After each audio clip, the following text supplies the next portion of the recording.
ক্রীড়া পরিসংখ্যান ভিত্তিক প্রতিষ্ঠান অপটার সুপার কম্পিউটারের 10,000 সিমুলেশন বা গাণিতিক বিশ্লেষণের ভবিষ্যৎবাণী অনুযায়ী 2026 ফুটবল বিশ্বকাপে শিরোপা জয়ের সবচেয়ে বড় দাবিদার হল স্পেন।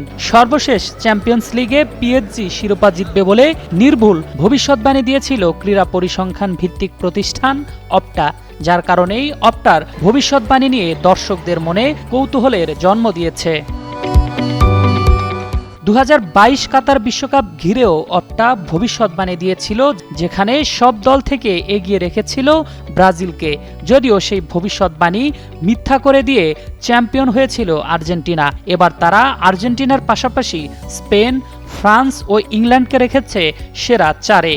অপটার হিসেব অনুযায়ী স্পেনের বিশ্বকাপ জয়ের সম্ভাবনা 16.1%।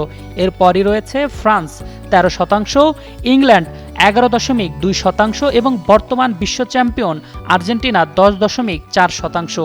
এই 4 দলকেই শিরোপার প্রধান দাবিদার হিসেবে বিবেচনা করছে সুপার কম্পিউটার।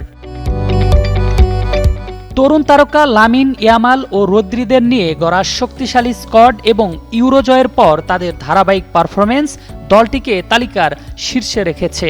কিলিয়ান এমবাপ্পের নেতৃত্বে গত 2 বারের ফাইনালিস্টরা এবারও শিরোপার অন্যতম প্রধান দাবিদার। হ্যারি কেইনের নেতৃত্বাধীন শক্তিশালী দলটিকে অপটা তাদের সিমুলেশনের 3য় স্থানে রেখেছে। লিওনেল মেসির বর্তমান বিশ্ব চ্যাম্পিয়ন আর্জেন্টিনাকে শিরোপা ধরে রাখার লড়াইয়ে 4র্থ স্থানে ফেভারিট হিসেবে রেখেছে সুপার কম্পিউটার। এছাড়াও শীর্ষ 4 দলের বাইরে পর্তুগাল, ব্রাজিল ও জার্মানিকে রাখা হয়েছে। তবে ভবিষ্যৎবাণী কখনো কোনো দলের ভবিষ্যৎ নির্ধারণ করতে পারে না, যেমনটি হয়েছে 2022 সালের বিশ্বকাপে। অপটার ভবিষ্যৎবাণী মিথ্যা করে দিয়ে বিশ্ব চ্যাম্পিয়ন হয়েছিল আর্জেন্টিনা। আরফিন জুয়েল, যুগান্তর স্পোর্টস।